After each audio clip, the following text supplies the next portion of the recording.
குஷ்பு பிராட்டியார் ஒரு பெரிய தலைவியாக இருக்காங்க. அவர் பார்த்த உடனே கட்டி போச்சு. அடா அவர் இன்னொருத்தன் பொண்டாட்டி, அவர் சமூகத்தில் பதவியில் இருக்கிறவர், பொது வெளியில் இப்படி நடக்கக்கூடாது இல்லையா? சின்ன வயசில் சொல்லுவாங்கல்ல, அவன் பீதுன்னா நீ திரும்பி அட.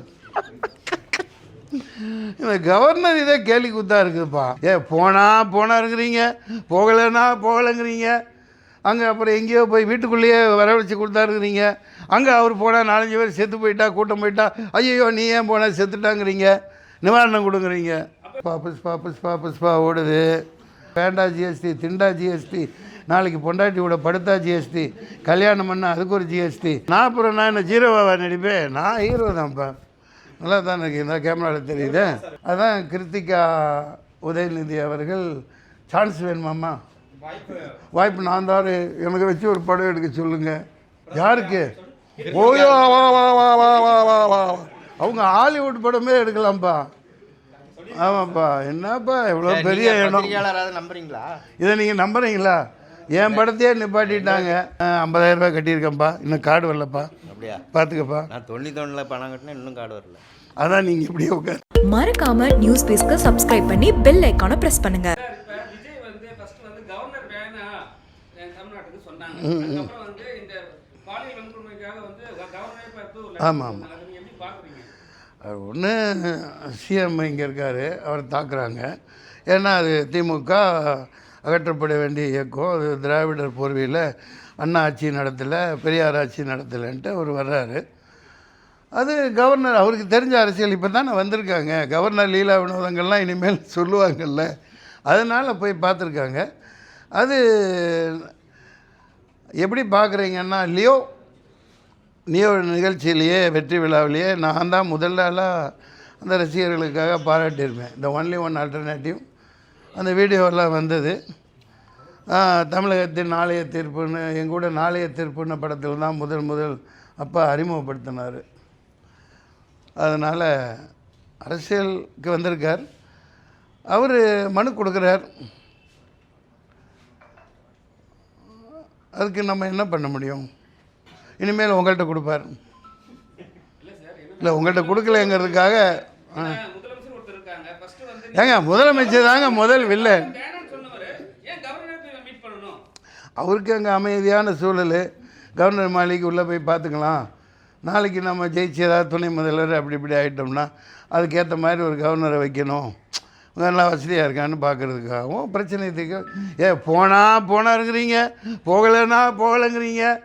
அங்கே அப்புறம் எங்கேயோ போய் வீட்டுக்குள்ளேயே வர வச்சு கொடுத்தாருக்கிறீங்க. அங்கே அவர் போனால் 4-5 பேர் செத்து போயிட்டா, கூட்டம் போயிட்டா, ஐயோ நீ ஏன் போனால் செத்துட்டாங்கிறீங்க, நிவாரணம் கொடுங்குறீங்க.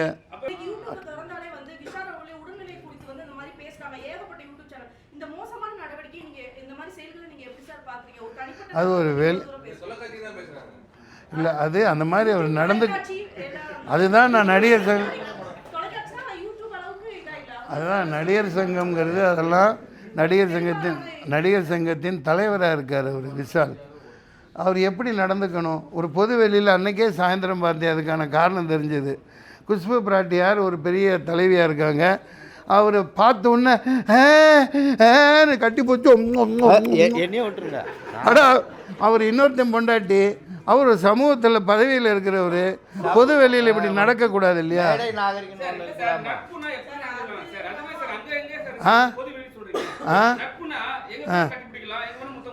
சரி, உங்களுக்கு படத்தில் நடிக்கிறது வேறு, பொது வெளியில் அது அநாகரிகம். நீங்கள் கேட்ட கேள்விக்கு தான் பதில் சொன்னேன். விஷால் அப்படிலாம் நடக்கக்கூடாது. அவர் வீட்டுக்காரர் சுந்தருக்கு எவ்வளோ மனவேதனையாக இருந்திருக்கும். சிரிக்காதீங்கப்பா, அப்படி இல்லை. என்ன தான் நடிகையாக இருந்துட்டாலும் அவர் கண்ணகியாக வாழ்ந்துட்டுருக்கேன்னு அவங்க குறிப்பிட்டிருக்காங்க. பொது வெளியில் ஒரு கண்ணகியை, ஒரு கோவலன் இல்லை, வேறு ஒருத்தன், கண்ணகியை வேறு ஒருத்தன், கோவலன் அல்லாதவர் ஒருவர் முத்தம் கொடுத்து புச்சுன்னு முத்தம் கொடுக்குறாரு. அது எனக்கே அசிங்கமாக இருந்தது. ஒரு நடிகராக அப்படிலாம் நடந்துக்கக்கூடாது. அவர் உடல்நிலை தேறிடுவார். சின்ன வயசு தானே, இன்னும் கல்யாணம் வேறு ஆகலை. இப்போயே இந்த நடுங்கன்னா கல்யாணத்தில் என்ன வருது? அதனால் அவர் திருத்திக்குவார். வெற்றிமாறன் ஏதோ விழாவில், அந்த விழாவில் உதவியாளர், அவர் அசிஸ்டன்ட் டைரக்டரோ அசோசியேட்டோ பேரை சொல்லுன்னு கதறான். டேய் அதான் டைரக்டர் டீம்னு சொல்லிட்டேன்டா, அதுலெல்லாம் நீ வந்துட்டடா. எவ்வளோ பெரிய கொடுமைங்க அது. ஒருத்தன் உழைப்பை வந்து ஒரு சகோதரன் அது அந்த தன்மையை பூர்ஷவாக்களின் தன்மை தானே. வெற்றிமாறன் அவர் எனக்கு தெரியாது, பழக்கம் இல்லை. ஆனால் இப்போ தானுவெல்லாம் ஒரு படம் ஓடும், ஒரு டைரக்டர் எடுத்திருப்பார், பயங்கரமாக ஓடும், அடுத்து அட்வான்ஸ் கொடுத்து அசோசியேட்டாக இருந்தவரை ஒரு டைரக்டர் ஆக்கி விடுவார். அந்த மாதிரி வந்தால் என்ன, அவர் உழைப்பை சுரண்டக்கூடாது, இருட்டடிப்பு செய்யக்கூடாது. இல்லை டைரக்டர் டீம்னு சொன்னேன்ல, கேமரா டீம்னாவே என்ன நான் தான்டா அப்படிங்கிறது எவ்வளோ ஒரு புருஷத்தனங்கிறது உங்களுக்கு புரியுதா, புரியலையா? அதை எனக்கு பிடிக்கலை. அதனால் இங்கே நான் அந்த சகோதர இயக்குனருக்கு சொல்லிக்க விரும்புகிறேன். அடுத்த முறையாவது எந்த படம் எடுத்தாலும் நீங்கள் அப்பசப்பையை வச்சு எடுங்க, எவனையோ வச்சு எடுங்க, மன்சூர் அலிகானை வச்சு நீங்கள் எடுக்க போகிறது இல்லை. புரியுதுங்களா? எனக்கு அதை பற்றி கவலை இல்லை. ஆனால் ஒரு டைட்டிலில் என்னையோ உண்மை கதைன்னு போடாமல் போ. ஆனால் இது நிஜம் அல்ல, இது கற்பனை கதை அப்படின்னு போட்டுட்டு நீங்களே உங்கள் முகத்தில் கரிய பசிக்காதீங்க. அது அந்த போராட்டக்காரர்களை கேவலப்படுத்துகிற மாதிரி. ஆமாம், நிச்சயமாக. நீங்க த்ரிஷாவை பத்தி பேசும்போது எதுக்கு நான் எங்கே பேசினேன்?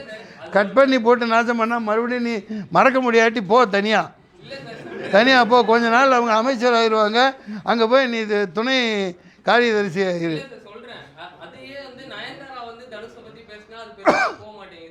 போக மாட்டேங்குதா? ரொம்ப ஆதங்கம்மா.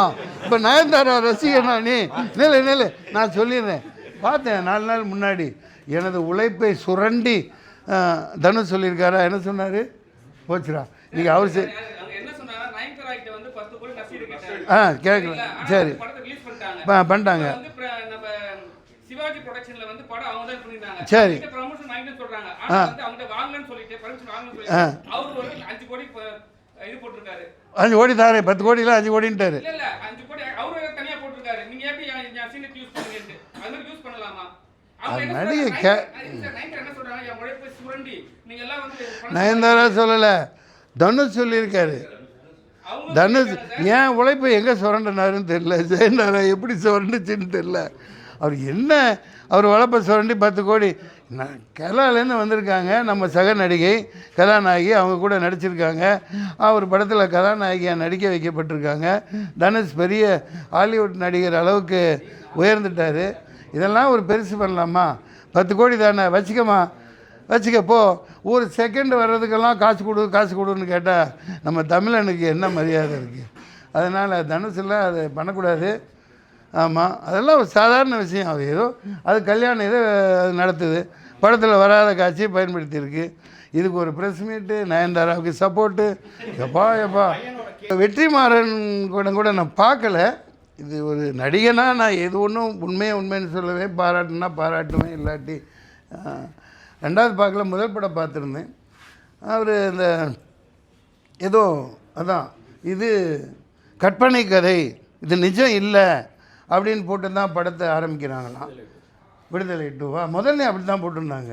அதுவே ஒரு எனக்கு ஏற்புடையதில்லை. நீ ஒரு சரித்திரத்தை சொல்கிற, நீ தைரியமாக சொல்லணும்.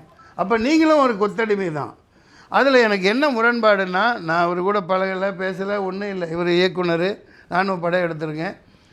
50,000 ரூபாய் கட்டியிருக்கேன்ப்பா, இன்னும் கார்டு வரலப்பா. அப்படியா? பார்த்துக்கப்பா. நான் 91 பணம் கட்டினேன், இன்னும் கார்டு வரல. அதான் நீங்கள் இப்படியே உட்கார். சமீப காலமாக ஒழுங்காக ஓடலையா? அது மக்கள்கிட்ட காசு இருக்க விட்டா தானே சார். ஆமாங்க, புஷ்பா 2 ஓடுது, புஷ்பா ஓடுது. இங்கே ஓடலை. அதுக்கு நியாயமான காரணம், அது நிறைய விளம்பரம் பண்ணி முதல்ல ஹிட்டை கொடுத்துருந்தாங்க அந்த கதாநாயகிகள். இப்போல்லாம் வந்து தமிழ்நாட்டில் ஹீரோக்களே இல்லையே. பெரிய ஹீரோக்கள் எல்லாம் இந்த மாதிரி இருக்காங்களே, எல்லாம் கட்சி ஆரம்பிச்சிடுறாங்க, வெளில போயிடுறாங்க. யாராவது கண்ணுக்கு தெரிய ஹீரோக்கள் இருக்காங்களான்னு பார்த்தா யாருமே இல்லைப்பா, நான் தான் இருக்கேன். ஆமாம், இல்லை ஒரு நிமிஷம், அவருக்கு பதில் சொல்லலை நான். மக்கள் ஜிஎஸ்டி அது இது லொட்டு லொஸ்க்கு பேண்டா ஜிஎஸ்டி, திண்டா ஜிஎஸ்டி, நாளைக்கு பொண்டாட்டியோட படுத்தா ஜிஎஸ்டி, கல்யாணம் பண்ணால் அதுக்கு ஒரு ஜிஎஸ்டி, மொய் எழுதுனா அதுக்கு ஒரு ஜிஎஸ்டி. இந்த அம்மா நிர்மலா சீதாராமனா, எனக்கு இந்த அப்பு பாட்டி சீதா பாட்டின்னு ஒன்று கதை படித்ததுனால தான் வருதுப்பா. அந்த கிழவி எவ்வளவோ தேவையில்லை, அந்த கிழவனாரை போட்டு படுபடுன்னு படுத்தோம். இது நம்ம தேர்ந்தெடுக்காமல் வர்றதுனால தான் இந்த வினையெல்லாம். கேட்டால் காங்கிரஸில் நடந்துச்சு இல்லை, நாங்களும் அப்படி தான் பண்ணுவோம். இந்த ஜெய்சங்கர்னு ஒருத்தர் வெளியுறவில் அம்பாசிடர்களாக 240 பேர் யார் இருக்காங்க? என்ன சமத்துவம் இது? என்ன ஜனநாயகம் இது? கேஸ்ட் சென்சஸ்ஸு கண்டிப்பாக நடத்தணும், அது ஒரு தீர்வு. இஎம்ஐ தூக்கணும், அது ஒரு தீர்வு. தமிழ்நாட்டில் நிதிஷ்குமார் பண்ணார்ல, பீகாரில். நீங்கள் தான் 25 ஆண்டு நான் பெரிய பரம்பரை திராவிட மாடலுங்கிறீங்கல்ல, நாளைக்கே ஒரு 100 கோடி கூட ஆகாது சார். நீங்கள் கேஸ்ட் சென்சஸ் நடத்துங்க சார். அந்தந்த சார் எல்லா மக்களுக்கும் ஒரு 100 கோடி இருந்தால் போதும். பழைய ஆசிரியர்கள், வேலை இல்லாதவங்க எல்லாத்தையும் கூப்பிடு, டீம் போ என்கொயரி பண்ணு. ஒரு எவன் தடுக்கிறான் உன்ன? தமிழ்நாட்டுக்குள்ளே தமிழக அது சென்ட்ரல் தான் பண்ணணும். என்ன இது, என்ன இது, கேவலமாக இல்லையா சார்? கேஸ்ட் சென்சஸ் நாளைக்கே நடத்துங்க. சாதி வாரி கணக்கெடுப்பு நடத்தி இவனுக்கு இவ்வளோ அதிகாரத்தில் பதவியில் எல்லாத்தையும் பகிர்ந்து கொடுங்க. அப்போ தெரியும் 70% எவன் உட்காந்துருக்காங்கிறது. அவனுக்கெல்லாம் விஆர்எஸ் கொடுத்து துரத்தி விடுங்க. முதல் முறையாக பதிவு பண்ணுறேன். நிறைய சம்பாரிச்சிட்டான், நிறைய உழைப்பை உறிஞ்சிட்டான், எல்லாம் விஆர்எஸ் கொடுத்து துரத்தி விடுங்க. எவன் உட்காந்துருக்காங்கிறது அப்போ தெரியும். ஏன் நடத்த மாட்டேங்கிறீங்க? ஏன் நடத்த மாட்டேங்கிறீங்க? இது இவிஎம்மை தூக்குங்க. எல்லாத்துக்கும் காரணம் அதுதான். அனைவருக்கும் வணக்கம். எழுந்து என்று சொல்லிவிட்டு அமர்வேன். அது மரியாதை, மாண்பு கிடையாது அல்லவா? அனைவருக்கும் ஆங்கில புத்தாண்டு வாழ்த்துக்கள். பெரியார் ஒரு தீர்க்கதரிசி, இஸ் ஓம்னிபிசியன்ஸ், எங்கும் நிறைந்தவர். அவர் கொள்கைகள் 96 வயசு வரைக்கும் வாழ்ந்து இந்த மண்ணுக்காக, விடுதலைக்காக, ஒடுக்கப்பட்ட மக்களுக்காக, முக்கியமாக இந்த தீண்டாமையெல்லாம் அந்த இதிகாச புராணங்களை எதிர்த்து சாட்டை ஏடியாக சுழன்று எளிய மக்களின் முன்னேற்றத்துக்காக பாடுபட்டார். எங்கள் அப்பா மீசைக்கார அப்துல் சலாம் ராவுத்தர் எனக்கு 4-5 வயசாக இருக்கையில் பள்ளப்பட்டியிலேருந்து குதிரை வண்டி 3 குதிரை வச்சுருப்பார், 2 குதிரை வண்டி. அதில் எனக்கு இப்போ அவ்வளோ விவரம் தெரியாது. வண்டிக்குள்ளே உட்காந்துக்குவேன். அரவக்குறிச்சியில் பெரியார் பேசுகிறாருன்னொன்னே அப்புறம் போக போக அவர் பேச்சு வழக்கில் 10 வயசு வாக்கில் புரிய ஆரம்பிச்சது. வண்டியை கட்டிட்டு அங்கே போய் குதிரை வண்டியை நிப்பாட்டிட்டு அதுக்கு கொள்ளு கட்டிட்டு என்னை தூக்கி இப்படி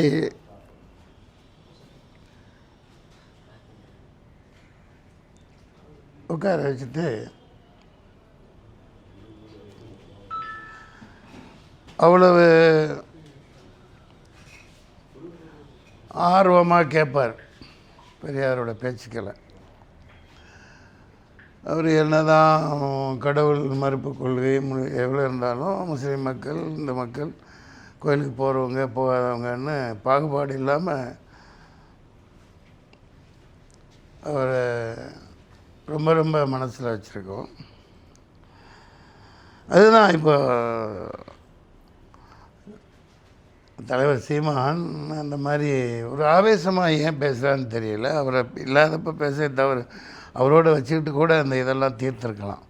நான் பேச தயாராக இருக்கேன். பல காலகட்டங்களில் கட்சியில் இருக்கையிலேயே தமிழ் முழக்கம் சாகுல் ஹமீதுன்னு அவர் தான் ரொம்பவும் ஆரம்ப கட்டத்தில் உதவி அந்த கட்சியை ஆரம்பித்து நடத்துறதுக்கு காரணமாக இருந்தவர். இறந்துட்டார், கொரோனாவில் போட்டு தள்ளிட்டாங்க அவரை. அதுக்கிட்டு கட்டின நோயால். இளையாங்குடியில் இதாயத்துல்லான்னு ஒருத்தர் இருந்தார் அந்த கட்சியில். நிறைய பேர் அவங்கள அப்போயும் அந்த பெரியார் இதை பற்றி உங்கள் கருத்து கொஞ்சம் முரண்பட்டதாக இருக்குதுன்னு சொல்லுவோம். அதுதான் இப்போது அதாவது தவறாக புரிஞ்சுருக்காங்க அந்த காலகட்டம் என்ன. உதாரணத்துக்கு இந்த காட்டு மிராண்டி பாஷான்னு சொல்கிறார். அது 1930 அப்போ சுதந்திரம் பெறாத இந்தியா. ஆங்கில இப்போ 1913 அம்பேத்கர் போய் அமெரிக்காவில் படிக்கிறார், பரோடா அரசர் அனுப்பி. ஆங்கில புலமை, அதாவது இங்கே அவரை இந்த ஆங்கிலேயர்களை ஒட்டி இருக்கிற இந்த அது சொல்லாமல் இருக்க முடியாது தான் அந்த பிராமின்ஸ் கம்யூனிட்டி நம்ம முன்னேறியவர்களாகவும் அவங்க தான் எல்லாம் அடக்கி உடக்கி வச்சு இவங்களை நீசர்களாக நடத்தினவங்க. அந்த கட்டத்தில் நீங்கள் நல்லா இங்கிலீஷ் பேசுங்கடா, நல்லா பண்ணுங்கடா. அந்தந்த காலகட்டத்தில் அப்போ ஒரு காட்டு முராண்டி பாஷைங்கிறாருன்னா அது தமிழுக்கு வன்மையாக விஷங்கக்கணுங்கிறது அர்த்தம் இல்லை. அவர் பெரிய கெத்து. பெரியார்னா அவர் நம்ம மிகப்பெரிய ஆளுமை. அப்புறம் சீமான் சார் தான் சொல்கிறார் இல்லையா, அந்த அவர் ஆதித்யதாச பண்டிதர் போராடி இருக்கார், ரெட்டமலை சீனிவாசனார், பனகல் அரசர், நீதி கட்சி, இந்த மாதிரி பல பேர் போராடி இருக்காங்க. அவரில் இவர் ஒருத்தங்கிறாங்க. அது அறியாமையின் வெளிப்பாடு தான். அயோத்திதாச பண்டிதர், ரெட்டமலை சீனிவாசன், அம்பேத்கரும் ரெட்டமலை சீனிவாசன் 1930 போய் லண்டனில் வட்டமேசை மாநாட்டில் கலந்துக்கிறாங்க. ஒடுக்கப்பட்டவங்களுக்காக பயங்கரமாக குரல் கொடுக்குறாங்க. இது இப்படி இருக்கையில் இவர் திராவிடர் கழகம்னு எப்போ ஆரம்பிக்கிறாங்க, அப்போ அந்த காலகட்டம் என்ன? அவர்கிட்டருந்து இப்போ நான் சொல்ல வந்தது, பிரிஞ்சு திமுகன்னு வருது, அந்த சீடர்கள் கொண்டு போகிறாங்க, ஆட்சி பிடிக்கிறாங்க. அது ஒரு பெரிய இதாக வளர்க்கறதுனால இவர் முன்னிறுத்தப்படுறாரு. அவரோட உழைப்பு வீண் போகாமல் பேசப்படுது. நாடெங்கிலும் இப்போ தமிழ்நாட்டில் பெரியாருக்கு சிலைகள் இருக்கு மாதிரி அம்பேத்கருக்கு தமிழகம், இந்தியா முழுக்க வெளிநாடுகளில் இருக்குது. ஆமாம், அது அவமானப்படுத்தப்படுறது மிக மிக தவறு. நீங்கள் கேட்கலாம், ஏதாவது வலதுசாரி இயக்க சார்பாகவும் இங்கே யாராவது இருக்கலாம், இடதுசாரி சார்பாகவும் இருக்கலாம், இடதுசாரி சார்பாகவும் இருக்கலாம், நடுநிலையாகவும் இருக்கலாம், எங்களுக்கு எதிராகவும் இருக்கலாம். பெரியார் சொன்னது அதுதான். நான் என்ன சொன்னாலும் சரி, நீ பகுத்தறிவை கேட்காத, பகுத்தறிஞ்சு உன் மனசுக்கு எது நல்லதுன்னு படுதோ அதை செய்யணும் தான் அவர் சொல்கிறார். கேளுங்க.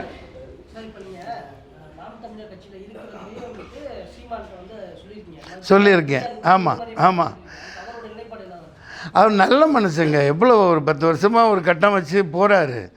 அவர் அளவுக்கு பயங்கர கடினமாக உழைக்கக்கூடிய மனுஷனாக தான் இப்போ பார்க்குறேன். அது ஏன்னா ரொம்ப ரொம்ப கஷ்டம். நான் வெட்டு 1 துண்டு 2 தினகரன் பேர் அப்போ சக்தி சிதம்பரம் வச்சு நான் படம் எடுக்கிறேன். அப்போவே அவருக்கு ஹார்ட் அட்டாக் வந்து சூர்யாவில் போய் பார்க்குறேன். இன்றைக்கி எப்போ 97 பார்க்கல, 27 வருஷத்துக்கு முன்னாடியே. அப்போவே அவர் டென்ஷனான பார்ட்டி தான் பயங்கரமாக. அதனால் அவர் ஒரு நிலைப்பாடு எதனால் அப்படி பேசுகிறான்னு தெரியல.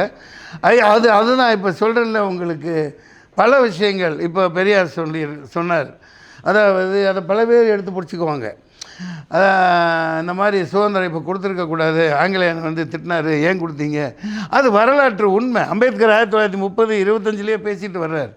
இதை ஒரு மதசார்பான ஒரு இதாக கட்டமைச்சு மறுபடியும் இங்கிலீஷ்காரன் போனவருக்கு அடிமையாக்கி எங்களை சூத்திரன்னு போட்டு நாசமாக்குவாங்க, அதனால் கொஞ்ச நாள் தள்ளி கொடுத்துருக்கலான்னு ஒரு விசால மனப்பான்மையோடு தான் அவர் சொல்கிறார்.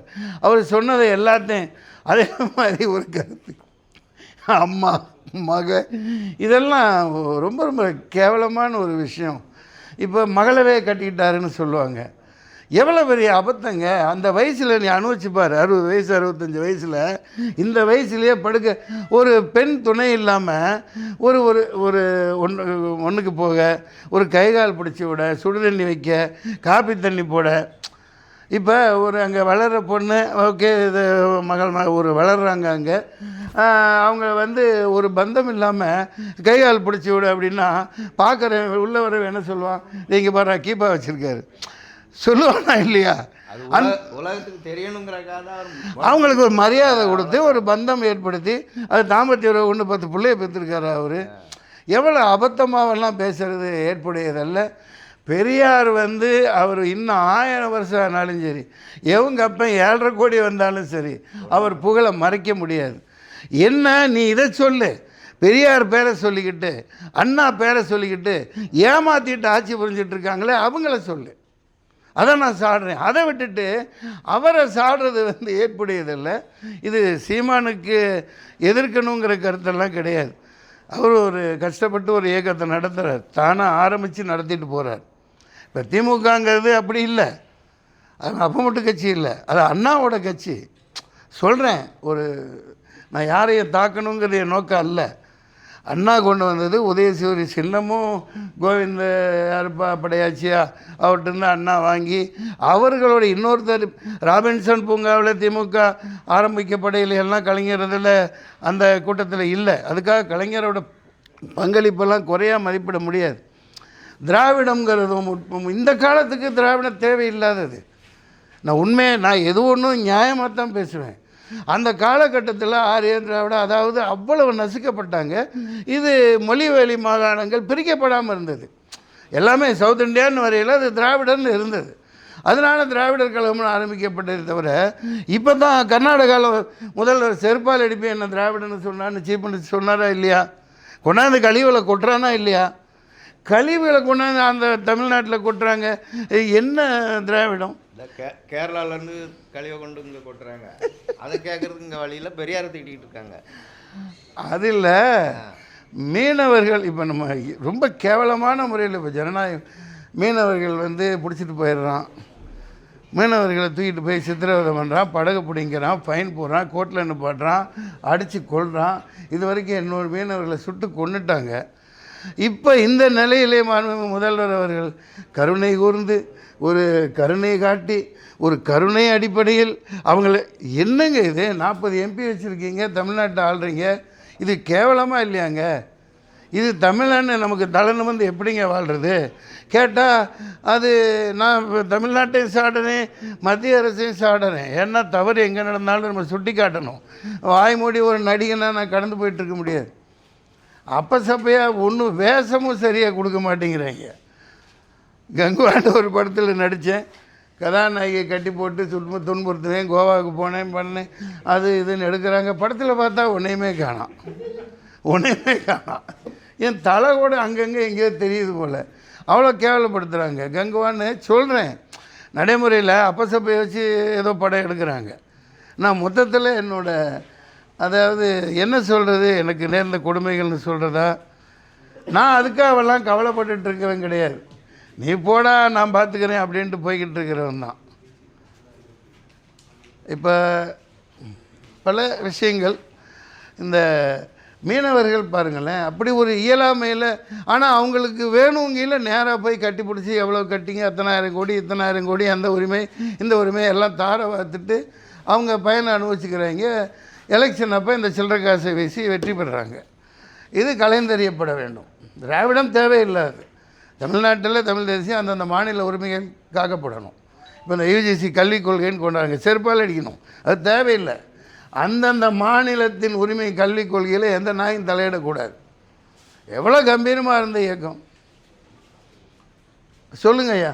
என்னடா இவன் அங்கேயும் தட்டுறான் இங்கேயும் தட்டு. ஆமாம், அதான் நீங்கள் நல்லா கேளுங்க. சுட்டு கொண்டா யார்? ஆமாம் ஆமாம் ஆமாம் ஆமாம், நான் தமிழ் மீனவர்கள். ஏன்னா தமிழ்நாடு தனி, இந்தியாவில் இல்லை. அதாவது நீங்கள் கேட்குற கேள்வியில் நான் பதில் சொன்னதை வச்சு அவன் உடனேன்னு போட்டு அந்த செக்ஷனை போட்டு 4 பேர் வந்துடுவான். நீங்கள் அதுக்காகவே அனுப்பப்பட்டவர்னு நினைக்கிறேன். அதாவது எவ்வளோ கேவலம் பாருங்களேன். தமிழனை ஏற்றுக்கவே மாட்டேங்கிறாங்க, தமிழனை இந்தியனா ஏற்றுக்க மாட்டேங்கிறாங்க. இதில் ஒரே நாடு ஒரே தேர்தல் வேறு, ஒரே சோறு ஒரே ரொட்டி, இந்த விஜய் ஆண்டனி சொன்ன மாதிரி. இல்லை, இது கலைந்தறிப்பட வேண்டும், ஒரு மாற்றம் கொண்டு வரணும். இப்படி போயிட்டுருக்க முடியாது. எங்கே பார்த்தாலும் போதைப் பொருள்கள்.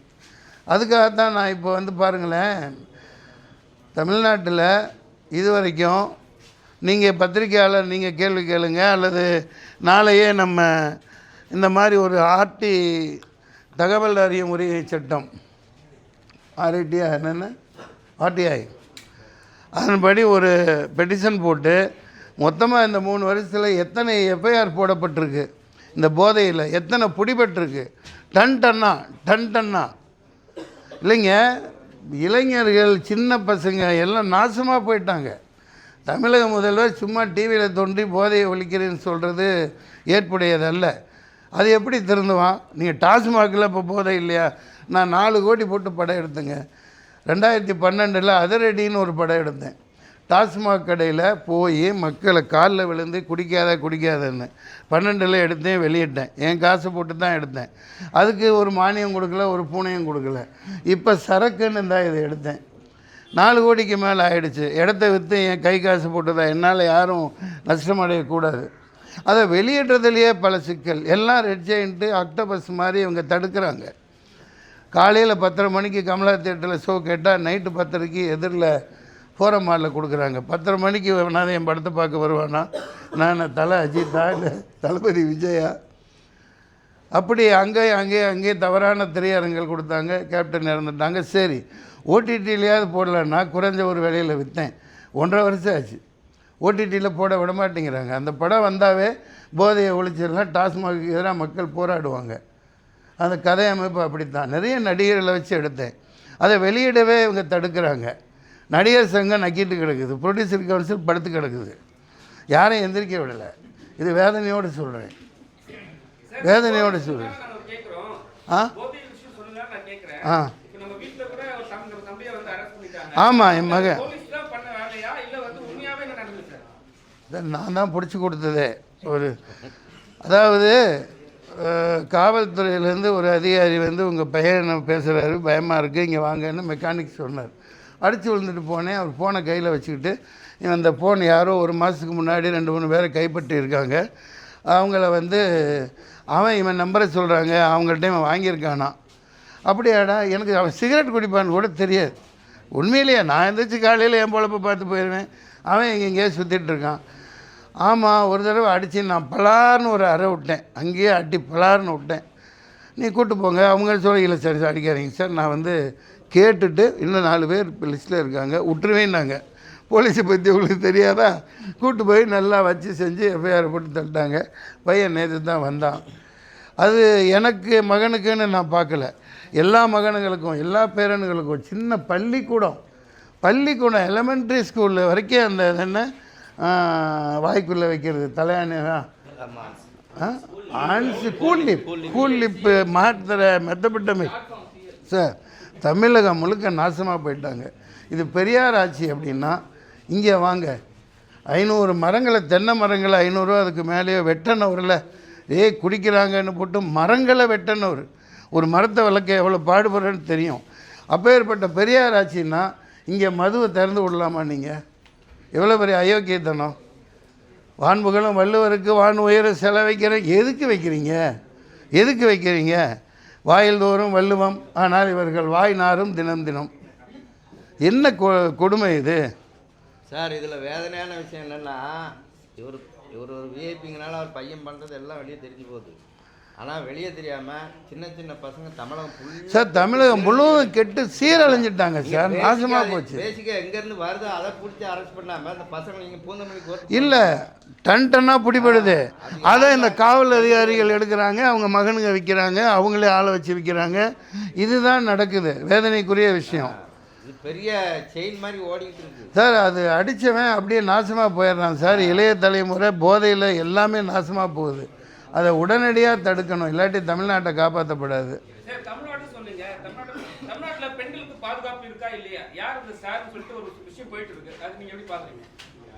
நான் தான் கடைசி ஆளாக இருக்கணும்னு நினைக்கிறேன். நீங்கள் கேள்வி கேட்குறது, வெட்டி கொல்லணும், அவனை சுட்டு தள்ளணும், என்கவுண்டரில் எல்லோரும் முன்னாடி நின்று கடால் அடித்து கொல்லுங்க. அது யார் அந்த சாருங்கிறத ஒரு 2 அறை விட்டு கேட்க வேண்டியதானே. அவனையே வச்சு பொத்திக்கிட்டு இருக்கிறீங்க. ஃபோனில் இருந்திருக்கு, அவன் இன்னொரு சார் கூட படுக்கணும்னு சொல்லியிருக்கான். அதானே எவ்வளோ பெரிய ஒரு காலேஜில், ஒரு கல்லூரியில் வன்மையாக. இப்போ நேற்று சத்தீஸ்கரில் 2 நாள் முன்னாடி ஒரு பத்திரிகையாளரை வெட்டி பொலி போட்டிருக்காங்க.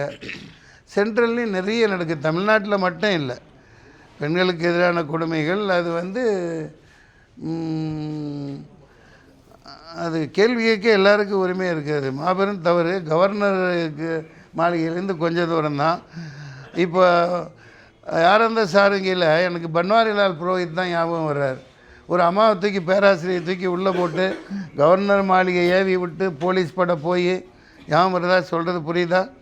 பன்வாரிலால் புரோஹித்துக்கார் தான். அவரெல்லாம் கிழவன் இல்லை, அவர் ரொம்ப இளமைன்னு சொல்லி ரெக்கார்டெல்லாம் இருக்குது. அதில் அந்த அம்மாவை கூப்பிட்டு போய் நல்லா அந்த அம்மா போன முதல்ல பிடுங்கிட்டு அழிச்சிட்டு இத்தனை வருஷம் அந்த அம்மா தான் உள்ளே போட்டு வெளியே விட்டாங்க. அதுக்கு மேலே தகவல் உங்களால் எடுக்க முடிஞ்சதா? இந்த கவர்னர் மாளிகை எப்போ பார்த்தாலும் லீலா வினோதங்களுக்காகவே கட்டி விட்ருக்காங்க போல். 600 ஏக்கரு, 6000 மான்கள். இன்றைக்கி தான் அது ஒரு புதிய தகவலாக இருக்குது. 98 நான் கவர்னர் மாளிகை முன்னாடி கிரிக்கெட் ஆடினேன். உங்களுக்கு பழைய பேருக்கு, ரொம்ப பேருக்கு தெரிஞ்சிருக்காது. எதுக்கு? ஒலிம்பிக்கில் தகரம் கூட வாங்கலை அப்போ இந்தியா. அதுக்காக நான் 35 நடிகர்களோட நான் பாவன் சகாதேவன் மகாதேவன் வந்தாங்க, ராஜனோட ராஜன் பிள்ளைங்க 2 பேர் வந்தாங்க, கணேஷ் டைரக்டராக இருக்கிறது, பிரபு கணேஷ். ஆமாம், பிரபு கணேஷ் இயக்குனராக இருக்க போக மிஸ்டர் பென்னி சரியாக சொல்கிறார். அப்போது முதல் அதாவது விளையாட்டு திடல்களில் எதுக்கு உங்களுக்கு கவர்னருக்கு 600 ஏக்கரில் மாளிகை அப்படின்னு 98 போராடி இருக்கேன். ஒரு நடிகர் சங்கமோ ஒரு ப்ரொடியூசர் கவுன்சிலோ ஒரு உறுப்பினர் எனக்கு பாதுகாக்கலை. அடுத்த நாள் காலையில் நைட்டு அரெஸ்ட் ஆகிறது இந்த இது. அடுத்த நாள் காலையில் ஒரு பெண்ணை கற்பனை சீன்னு போட்டு பெருசாக போட்டு வந்துச்சு. தகவல் எடுத்து இதே ஸ்டாலின் உள்ளே போட்டார். அது நான் ஒன்றும் 100% அக்மார் யோக்கியன்னு சொல்ல வரலை. துரத்தி காதலிச்சாங்க. அவங்க கல்யாணம் பண்ணி தான் வச்சுருந்தேன். அவங்க தப்பாக பண்ணாங்க. அப்புறம் பார்த்து அதுக்கு தண்டனையெல்லாம் எனக்கு கொடுக்கப்பட்டு 2011 நவம்பர் 11 இது அந்த பெண்ணுக்கு 2 கல்யாணம் நடந்திருக்குது, வெர்ஜினிட்டி இழந்தேன்னு சொன்னது தப்பு அப்படின்னு சாட்சிகளோட எனக்கு 50 லட்ச ரூபா நஷ்டஈடு கொடுக்கணும்னு ஆர்டர் ஆச்சு. அது எந்த பத்திரிகையிலையும் வரல.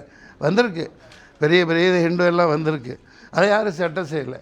அந்த மாதிரி ஒவ்வொரு முறையும் நான் தான் போராடி இருக்கேன். 8 வழிச்சாலைக்கு போராடினேன். எந்த நடிகர்களோ சங்கமோ யாரும் என்னை காப்பாற்றலை. அதை பற்றி எனக்கு கவலையெல்லாம் இல்லை. கவர்னர் மாளிகைன்னு நீங்கள் சொல்ல வரையில் கவர்னரை நினச்சா எனக்கு ஒரே சிரிப்பாக தான் வருது. அவர் எதுக்கு வேகமாக போகிறாரு, எதுக்கு வேகமாக இந்த பக்கம் போகிறாரு? இந்த ரஜினி சார் ஏர்போர்ட்டுக்கு போயில வேகமாக போவார், ஃப்ளைட்டை தூக்க போகிற மாதிரி போய் உட்காந்துக்குவார். அந்த மாதிரி பாவம் அவர் எனக்கு ரொம்ப பிடிச்ச மனுஷன் ரஜினி சார். ஆமாம், இல்லைப்பா நான் அப்போயே நீ கேட்குறது புரியுது. வீடியோவில் பார்ப்போம்ப்பா, வேகமாக போவார். ஐயோ ஃப்ளைட் ஹைஜாக் பண்ண போகிறாரோ, போய் என்ன பண்ண போகிறாரு, அவர் தான் பைலட் ஓட்ட போகிறாருன்னு போய் ஜம்முன்னு உட்காந்துக்குவார். அவ்வளோதான். அந்த மாதிரி இந்த கவர்னர் எதுக்குடா வர்றாரு? பரீட்சை எழுத போயிட்டு அவனாவது பரீட்சை எழுதாமல் அவன் அங்கே இங்கே முறைச்சி பார்த்து போட்டு உடனே பின்னாடி திரும்பி போனால் எப்படி? கல்யாண மாப்பிள்ளைனாவோ போய் கல்யாணம் நடக்குது, நேராக போய் நின்றுட்டு அங்கே இங்கேயும் முறைச்சி பார்த்துட்டு மொய்யும் எழுதாமல் இலையிலையும் நக்காமல் காசும் போட அதுக்கு பாதுகாப்புக்கு பல பேர் பின்னாடியே ஓடி வர்றாங்க. எனக்கு என்ன கொடுமைன்னா அன்னையிலேருந்து நான் எதுக்குறேன், இந்த கவர்னர் போஸ்ட்டு தேவை ஒழிச்சு கட்டுக்கன்னு. சார் கோடிக்கணக்காக செலவாகுது சார். அவர் இங்கே உட்காந்துக்கிட்டு நான் தமிழ் தாய் வாழ்த்து பாட மாட்டேன், நான் யாரும் விட்டு கொடுக்க முடியாது. தமிழ் தாய் வாழ்த்துன்னு இன்றைக்கி எத்தனை பேருக்கு அது மனோன்மணியம் சுந்தரம் பிள்ளை அந்த மனோன்மணியம் படிச்சிருக்கீங்களா?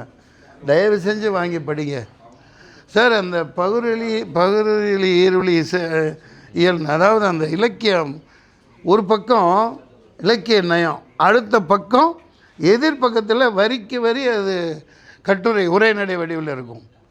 அவ்வளவு, அதாவது அவரை போல் ஒரு மூதறிஞர் தமிழறிஞர் இருக்க முடியாது. அந்த ஒரு இதில் இருந்து கலைஞர் தேர்ந்தெடுத்து அது திராவிட திருடாடும்னா அந்த காலத்தில் அவர் பிறந்ததே திருவனந்தபுரத்தில். அப்போ எல்லாம் ஒன்றா இருந்தது, சென்னை மாகாணமாக இருந்தது.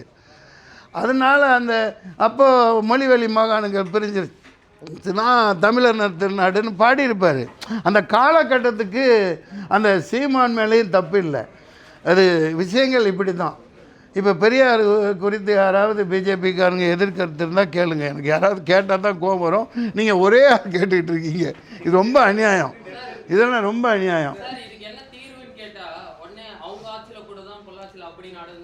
ஆமாம் ஆமாம், சின்ன வயசில் சொல்லுவாங்கல்ல, அவன் பீதுன்னா நீ திரும்பி அட. இந்த கவர்னர் இதே கேலி கூத்தா இருக்குதுப்பா. இவரை முதல்ல அனுப்பிச்சி வைங்கப்பா. 6000 மான்கள்ப்பா. 100 ஆடு வளர்த்தாவே மாதத்துக்கு 2 ஆடு மண்டை போட்டுருது. ஸோ எத்தனை மான் மண்டை போடும்? இன்னொன்று எனக்கு ஆற்றாமல் என்னென்னா, மற்ற கவர்னர்லாம் பண்ணுவான்ல, அப்புறம் இதுக்கு முன்னாடி சென்னாரெட்டி, அதுக்கப்புறம் இருந்தால் என் குழந்தைக்கு அங்கே முடி இறக்கியிருக்கேன். அங்கே ஒரு தர்கா இருக்குது, 2 இருக்குது. ஒரு வழி பாதையாக அந்த பக்கம் பிரித்து விட்ருப்பாங்க. மக்கள் பாட்டுக்கு டெய்லி போவாங்க. அந்த தர்காவில் போய் கொஞ்சம் நேரம் உட்காந்து தியானம் மாதிரி பண்ணிவிட்டு நான் 4-5 வாழைத்தாரை மாதத்துக்கு ஒருக்கா கொண்டு போய் அதில் பழமாக நைட்டே கொஞ்சம் நல்ல பழுத்ததாக எடுத்துக்குவேன். குறைஞ்சது 2 வாழைத்தார். அப்போல்லாம் வெறும் 150 ரூபா கொடுத்தா பெரிய தார் வரும். அது மான்களுக்கு ஒன்று ஒன்றா கொடுப்பேன், சாப்பிட்டு போகும். ரொம்ப ஒரு மனசுக்கு சந்தோஷமாக இருக்கும். இப்போ அங்கே போய் பார்த்தா அந்த பேரிகேடே ஒரு 1000 இருக்குங்க. அங்கே தீவிர உள்ளுக்குள்ளே யாரையோ வச்சு அவ்வளோ தடுப்பு. அட பாவி, ஏதோ ஒரு இந்த பாட்டிலில் ஒரு 1/2 லிட்டரை வாங்கிட்டு இப்படி வச்சுட்டு அவன் போயிருக்கான். என்ன கொண்டு போய் அங்கே வச்சுருக்கான். அங்கே முதல்ல நியூஸ் பிளாஸ் ஆகுது, கவர்னரை ஒழிச்சு கட்டிட்டாங்க, கவர்னர் உயிர் தப்பித்தார். இது என்ன பண்ணுறது இதுக்கு? அதுக்கு பயந்துட்டு தான் இவங்க இவ்வளோ போலீஸ் போட்டிருக்காங்க போல். அப்புறம் முந்தா நேற்று ஒரு 4 நாள் முன்னாடி கிறிஸ்மஸ் விழா நான் இதுக்கு போனேன். அந்த எங்கேயாவது போகணுமே சுற்றணுமே, அந்த பெசன்ட் நகர் பீச்சு நகர முடியல, இன்ச்சு கூட நகர முடியல. வண்டி எடுத்துகிட்டு வேதனையாக போச்சு. அப்படியே நகர்ந்து உள்ளே போகிறதுக்கு 2 மணி நேரம் ஆகிடுச்சு. பெசன்ட் நகர் பீச்சு அங்கே ஒரு இடத்துல வண்டியை திருப்பலான்னா ஒரு பெரிய பங்களா மாதிரி இருந்துச்சு, காம்பவுண்டு திறந்துருந்தது. ரிவர்ஸ் போட்டால் 10 பேர் துப்பாக்கி எடுத்துகிட்டு வர்றான்.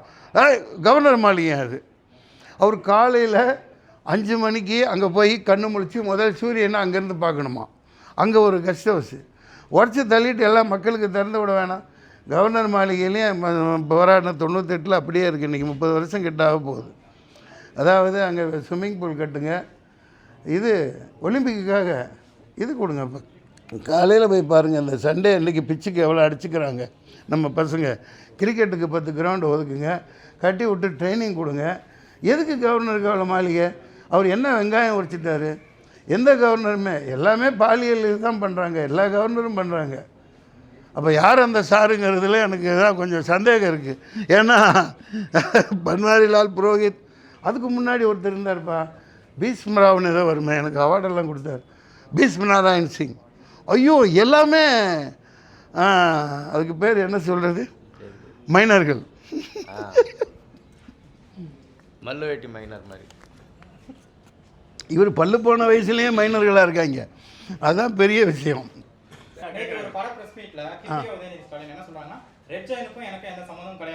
யார் உதயநிதி? அவங்க மனைவியார், இயக்குனர். யாருக்கு? ஓயோ அவங்க ஹாலிவுட் படமே எடுக்கலாம்ப்பா. ஆமாப்பா, என்னப்பா எவ்வளோ பெரிய இடம். நம்புறீங்களா இதை? நீங்கள் நம்புறீங்களா? என் படத்தையே நிப்பாட்டிட்டாங்க சார். என்னோடய படம் வெளிவரலை, ஓடிடி. எந்த நாய், எந்த கம்நாட்டி, எந்த எரும மாடு, எந்த நாதாரி பையன் தெரிய மாட்டேங்குது. இந்த ஓடிடி முதலாளிகள் யாரையாவது தெரியுமா? நானும் ஃபோன் யாவனோ ஒருத்தன் வாங்கிட்டான், நான் ஏதோ விற்றுட்டேன். அவருக்கு ஃபோன் போடுறேன், சார் என் படம் வந்தால் நல்ல மக்களுக்கு இதாகுமே, ஓடிடிலையாவது வெளியிடுங்க சார். நான் வெளியிட மாட்டேன்னு நான் சொல்கிறேன். இந்த ஓடிடிக்காரங்க எவனுமே ஃபோன் எடுக்க மாட்டேங்கிறாங்க சார்ங்கிறான். சகோதரி கேளுமா. ஆமாம் ஆமாம் ஆமாம் ஆமாம் ஆமாம் நல்ல விஷயம். அந்த கான்டென்ட் வந்து போதை கூடாதுங்கிறதுக்காக கதாநாயகி போராடி ஜெயிலுக்கு போய் முதல்வர் வந்து சட்டசபை நீதிமன்றத்தில் உறுதி கொடுத்து மதுவிலக்கை அமுல்படுத்துகிறாங்க. அதுதான் கதையே. அதனால் நான் சரக்கு குடிக்கிற லாயராக இருப்பேன் அதில். அதனால் ஒரு கவர்ச்சிகரமான ஒரு டைட்டில் சரக்கு, புரியுதுங்களா? அது நான் பொய்யான தகவலையே கொடுக்கல, புரியுதுங்களா? நான் முன்னாடி வச்சுருந்ததும் நீங்கள் கேட்குறது உண்மைதான் தங்கச்சி. என்னென்னா கொப்புரான சத்தியமானு தான் வச்சேன் டைட்டில் பதிவும் பண்ணிட்டேன். இந்த பாலாப்போன ஜெயக்குமார் டைரக்டர் இருக்கார், இல்லை சார் சரக்குன்னு வைங்க சார், சரக்கு. அதான் மலேசியா வியாபாரமே போச்சு சார். அந்த மாதிரி பல கண்ட்ரியில் அந்த பேனரும் அந்த பாட்டிலில் இருந்தால் எடுக்க மாட்டாங்களாம். அதுதான்ப்பா, நான் ஊக்குவிக்கலை. அந்த படம் பார்த்திங்கன்னா தெரியும், அதை வெளிவர விடாமல் இந்த ஆளுங்கட்சி தடுக்குது. அதுதான் கிருத்திகா உதயநிதி அவர்கள் சான்ஸ் வேணுமாம்மா, வாய்ப்பு நான் தான், எனக்கு வச்சு ஒரு படம் எடுக்க சொல்லுங்கள், நான் ரெடி.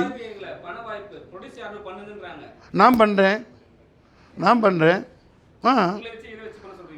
ஆமாம், நான் அப்புறம் நான் என்ன ஜீரோவாக நடிப்பேன்? நான் ஹீரோ தான்ப்பா.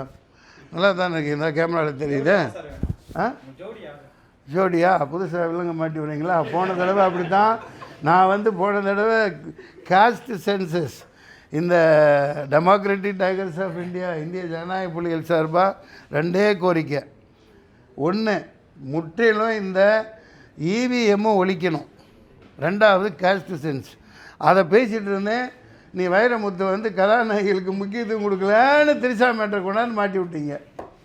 இப்போ ஹீரோயினி கேட்குறீங்க, அது அவங்க முடிவு பண்ணிக்கிட்டோம். அவங்க முடிவு பண்ணிக்கிட்டோம். சார் பெரியார் பெரியார் நாம் தமிழர் கட்சி சீமான் அவர்கள் தமிழ்நாட்டில் மட்டும் ஒரு 60 கேஸ் ஃபைல் பண்ணிருக்காங்க. இதை எப்படி பார்க்குறீங்க சார்? அது கார் கண்ணாடிகளும் வைக்கப்படும். அது தவறு.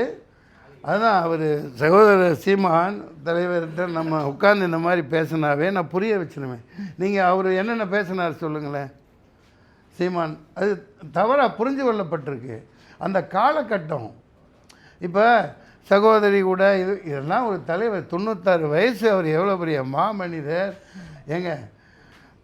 ஐயோ ஐயோ ஐயோ இப்போ அம்பேத்கர் 13ல் அங்கே போய் அமெரிக்கா போய் பரோடா அரசர் அனுப்பிச்சு படிக்கிறாரு. நியூயார்க் ஜார்ஜியா யூனிவர்சிட்டியில் டாக்டரேட் வாங்குறாரு. லண்டனில் படிக்கிறாரு. பெரிய படிப்புகள் படித்து கோட் ஷூட் போட்டு இங்கே வந்தால் இந்த தீண்டாமை தண்ணி கொடுக்க மாட்டேன்னு அவர் கீழ்த்தரமாக நடத்தி அவர் தேர்ந்தெடுக்கப்பட்டது. நீங்கள் கேட்ட கேள்விக்கு வர்றேன். அந்த ஆங்கிலேயர்கள் கீழே அந்த அமைஞ்ச மந்திரி சபையில் இவருக்கு இடம் கொடுக்கல. இவர் வல்லபாய் பட்டேல் ஏன்னா அந்த அளவுக்கு அவர் அந்த இந்து மதம் எப்படி இவங்க நசுக்கி கேவலப்படுத்துதுங்கிறதுனால பேசி வந்தவர். இரட்டை வாக்குரிமை வாங்குறதுக்கெல்லாம் பேசி வந்து அதை அமுல்படுத்தியிருக்காங்க. அவர் அம்பேத்கர் அவர்கள் வல்லபாய் பட்டேல் சொல்கிறாராம், சரித்திரத்தில் இருக்குது இந்த மாதிரி வாசல் வழியாக பாராளுமன்றத்தின் வாயில் வழியாக இல்லை ஜன்னல் வழியாக கூட வர விட மாட்டேங்கிறார். அப்போ தான் இந்த இப்போ பிரிஞ்சு போயிடுச்சு இல்லையா பங்களாதேஷ் இஸ்லாமிய மக்கள், அவர்களோட அப்போ ஓட்டு போகிறதுக்கு வந்து வரி கட்டினவங்க படித்தவங்க அவங்க தான் பண்ண முடியும். அவர்கள் தான் பிரதிநிதியாக அனுப்புகிறாங்க. அப்புறம் சுதந்திரம் கிடச்ச உடனே அது செல்லாதாக போயிடுச்சு. அவரோட ஓட்டுரிமை செல்லாதனால பதவி இழந்துடுறார், எம்பி பதவி இழந்துடுறார். அந்த முதல் வாய்ப்பில் கிடைச்ச அவரோட ஒரேஷன் அந்த கமாண்டிங் ஓவர் லா படித்த இதில் அடித்து பொலி போடுறார். அதை பார்த்து பயந்து போன இந்த இந்துத்துவவாதிகள், நான் மன்சூர் அலிகானா இதை சொல்லலை, அதே வல்லபாய் பட்டேல் முதல்ல அவர் தான் நமக்கு வேணும் அப்படின்னு பம்பாயில் நின்று அங்கேருந்து 2வது முறையாக வர்றாரு. இல்லை இப்படி 100 வருடங்கள் 150 வருஷங்களுக்கு முன்னாடி அம்பேத்கர் போராடின இஷ்யூ இன்னமும் அப்படியே இருக்குது.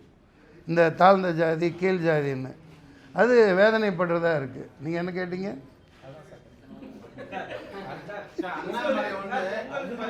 அப்பா நல்ல விஷயம் சொல்கிறாருப்பா, சொல்லுங்க.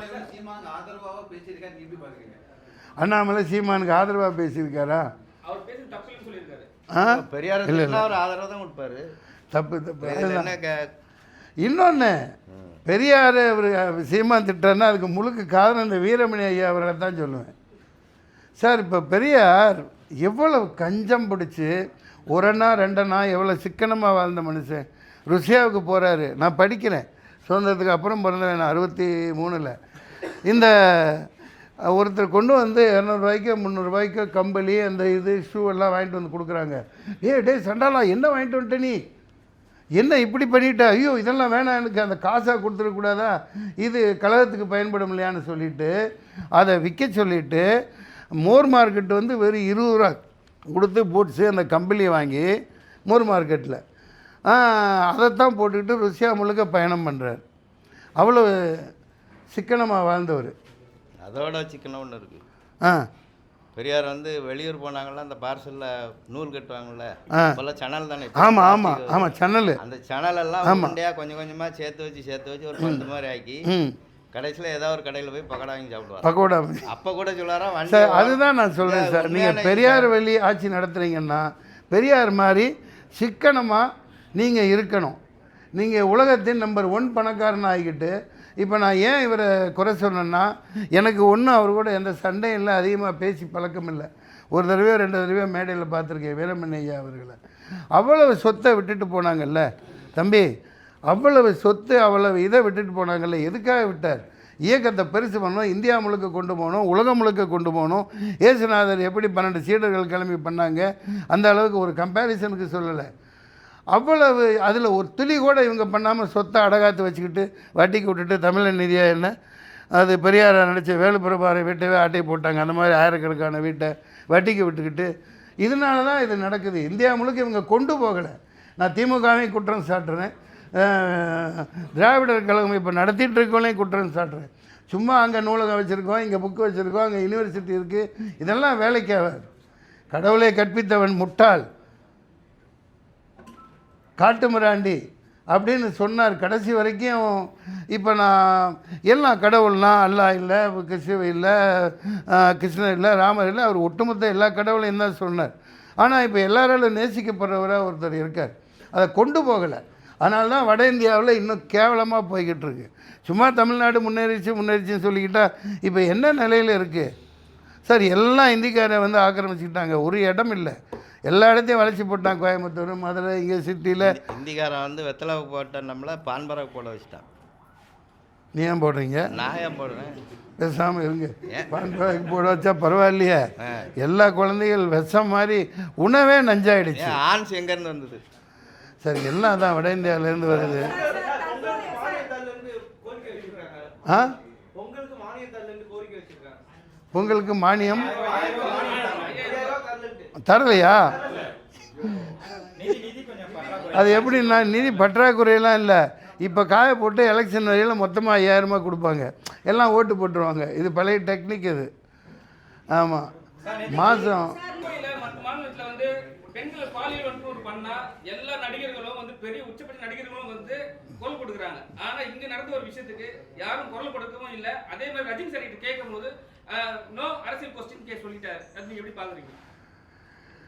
ரஜினி சாரே மறுபடியும் கொண்டாந்து நிப்பாட்டுறீங்க. அவர் தான் நடிக்கிறதுல மட்டும் பண்ணுறாரு. இந்த இப்போ அண்ணா யூனிவர்சிட்டி இதை கேட்கல, நோ அரசியலுங்கிறாரு. அதே அவர் பழைய இதில் கிளிப்பிங்ஸில் வருது, ராமே ஆண்டாலும் ராவணே ஆண்டாலும் நான் ராவணனோட ஃபேனு, நான் ராவணனோட பிரதிநிதி அப்படின்னு ஸ்ரீபிரியா வச்சுக்கிட்டு ஒரு இடத்துல சொல்லுவார். நான் ராமன் வந்து சொந்த பொண்டாட்டி சந்தேகப்பட்டவன், நான் ராவனை 14 வருஷம் பாதுகாத்தவன் அப்படின்னு நான் ராவணன் அப்படின்னு காட்டிக்கிறாரு திரைப்படத்தில். நடைமுறையில் அவர் இப்படி ஒரு பயந்தாங்க. அவருக்கு மீட்ரு ஓடுது, அவர் படத்துக்கு 80 கோடி சம்பளம் வாங்க முடியுது, ரெட் ஜெயண்ட் எடுக்குது. அதனால் கமல்ஹாசனும் அங்கே அடைக்கலாம், ரஜினிகாந்தும் அங்கே அடைக்கலாம், நடிகர் சங்கமும் அடைக்கலாம். பரவாயில்ல, நான் தான் இப்போ மாட்டியிருக்கேன், சும்மா இருங்க. எனக்கு ஒன்றும் கிடையாது, நீங்கள் என்ன வேணாலும் நாகப்பண்ணீர் சார் மாதிரி கேளுங்க.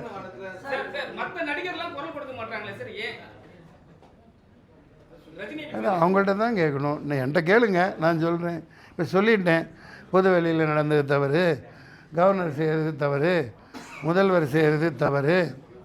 சார், முதல்ல இந்த நாடு உருப்படணும்னா இவிஎம் மிஷினை ஒழிச்சு கட்டுங்க. நான் ஏன் இப்போ கேட்குறேன்னா 40 எம்பி வச்சுருக்காங்க திமுக. இப்போ என்கிட்ட இருந்திருந்தாடே முதல்ல நிப்பாட்டு, தேர்தலை நிப்பாட்டு. நான் உங்களை சொல்லலை, தேர்தல் நடத்தாத, நீ இவிஎம் மிஷினை தூக்கி போடு, பேலட் பேப்பரில் நடத்து அப்படின்னு ஒரு திராணியோட ஒரு தொடையை தட்டிக்கிட்டு திமுக கேட்கலாம்லங்க. அதுக்கு ஒன்று பாரு, உடனே கீழே சங்கியை நாளைக்கு கீழே போடுவான். நீ வந்து அப்போ தமிழ்நாட்டில் மட்டும் எப்படி ஜெயிச்சாங்கோ, இந்த மாதிரிலாம் பண்ணுவானுங்க. சார், தொடர்ந்து 3 தடவையும் இந்த மெஷினை வச்சு தான், இந்த ஹோட்டலுக்கா மெஷினை வச்சு தான் தில்லாலங்கடி வேலை பண்ணி வந்துட்டு இந்த எல்லா நிகழ்வுக்கும் காரணம் அதுதான். திமுக இப்போ அவங்க எதிர்க்கலை, அவங்க வழிவகுத்துக்கிட்டு இன்டைரக்டாக அவங்க எல்லாம் ஒன்றுக்குள்ளே ஒன்றா தான் இருக்காங்க. அதனால் நாட்டு மக்கள் நாசமாயிட்டு வர்றாங்க. கண்டெய்னராக பிடிச்சாங்களே பணம் எங்கே போச்சு? 3 கண்டெய்னரில் பணம் பிடிச்சாங்களே எங்கே போச்சு? 20,000 கோடிக்கா எவ்வளவோ கொக்கைன் இங்கே கப்பலாக வந்துச்சு துறைமுகம், அங்கேருந்து தான் இங்கே வருது, எங்கே போச்சு? செய்தியாகுது, அடுத்த நாள் மறந்துடுறாங்க. எல்லாம் ஏர்போர்ட்டில் தங்கத்தை வந்து துறைமுகத்தெல்லாம் தார வாத்துட்டாங்க. சென்ட்ரல் அதை தட்டி கேட்கணுன்னா நம்ம ஆளுங்க இப்படி இருக்காங்க. அதுக்கு எல்லாமே இந்த மெஷின் தான். இவிஎம் தூக்கி போட்டு பேலட் பேப்பரில் பண்ணு, ஒரு ஆதிக்கம் மிகுந்த இடத்துல அவங்களே ஓட்டு போட்டுக்கிறாங்களா? எதுக்கு இந்த கேமரா இருக்குது? அது என்ன சிசிடிவி எதுக்கு இருக்குது? சிசிடிவி பேலட் பேப்பர் முடிஞ்சு அதில் நியாயமாக நடத்துங்கன்னா நீதிபதி எல்லாம் பாக்கெட்டில் இருக்காங்க. ஏன் அதுலேயும் ஏன் 2-3 லட்ச ரூபாய் லாஸ் பண்ணி டெல்லிக்கு போய் பார்ட்டி இன் பர்சன் அப்பியர் ஆகி வாதாடினேன். கூப்பிட்டாங்க, முன்னாடி பேட்டியில் சொல்லியிருக்கேன், டிஸ்மிஸ் அப்படின்ட்டாங்க. ஆயிரக்கணக்கான கேஸ் வருதான், நீதிபதிகள் கேட்க தயாராக இல்லை. ஏன்னா எல்லா நீதிபதிகளும் இவங்க ஜோல்னாப்பையில் வச்சுருக்காங்க. மத்திய அரசு நீதிபதிகள் எல்லாம் வெளில போகிறவங்களாக இருக்காங்க. இப்போயே ஒரு நீதிபதியே சொல்லியிருக்காங்களே, எல்லாம் விமர்சனத்துக்கு உட்படக்கூடியவர்கள் தான், அவர்களும் மனிதர்கள் தான் அப்படின்னு. நீங்கள் பத்திரிக்கையாளர் தான் கேள்வி கேட்கணும். நான் சாதாரண ஒரு நடிகன், ஆமாம், எனக்கு வீணாக போன வேஷங்கள் தான் கொடுத்துட்டு வர்றாங்க, நம்மளே யாரும் பயன்படுத்துறதில்ல. படம் எடுத்தால் காசை போட்டு அதையும் வெளியிட விட மாட்டேங்கிறாங்க. என்ன பண்ண சொல்கிறீங்க? தமிழக முதல்வர் சட்டம் அறிவிச்சிருக்காரு. இந்த தமிழ்நாடு சட்டமன்றத்தில் வந்துட்டு இந்த பெண்களுக்கு எதிராக வந்து பாலியல் குற்றம் செஞ்சா வந்து அதிகபட்ச தண்டனை மரண தண்டனை வரைக்கும் கொடுத்து சட்டம் நிறைவேற்றிருக்காங்க. நிறைவேற்றுங்க, நடத்துங்க. ஒரு சட்டம் கடுமையாக்குங்க, சட்டத்தை கடுமையாக்குங்க. அப்போ புருஷனுக்கே தண்டனை கிடச்சிருப்பா. ரொம்ப மோசமானதாக இருக்குது. இல்லை ஒரு பெண்ணை பின்தொடர்ந்தால் 5 ஆண்டா, அவன் பொண்டாட்டின்னு கட்டிட்டா அவள் பின்னாடியே தான் நம்ம போக வேண்டியிருக்கு. காதலன், ஆமாங்க, பொண்டாட்டி பின்னாடி தாங்க போகணும். முதல்ல பார்த்து அதான் ஐயோ ஏன் கேட்குறீங்க, முதல்ல வந்து அப்படி லவ் பண்ணுவாங்க. கல்யாணம்னு பண்ணிட்டா இந்த குழந்தைய நீ பிடி, இந்த பேக்கை நீ பிடி, போய் பாருங்கள், கட்டப்பையை நீ பிடி, நான் அங்கே போகிறேன் இங்கே போகிறேன், லிப்ஸ்டிக் போட்டு எல்லாம் போட்டு 4 மணி நேரம் 6 மணி நேரம் கழித்து தான் வெளியே வருவாங்க. அப்போ அவனெல்லாம் தூக்கி உள்ளே போட்டால் சட்டத்தை பார்த்து அமல்படுத்தணும்ப்பா, தப்பாக போயிரும்ப்பா. ஆம்பளைங்க இல்லை ஐயா, காமெடி பண்ணாதீங்க ஐயா. நான் ஐயா கேட்டீங்க அது பாப்பா சேர் போட்டு இல்லை வந்துடு சேர் போட்டு உட்காந்து சார் இப்படி வரணும்லப்பா, இப்போ சேர் போட்டு உட்காந்துப்போம். சேர் எடுத்துப்பா உள்ள. தம்பி என்ன பரவாயில்ல, என்ன ஆச்சு, சண்டை போட்டுக்காதீங்க.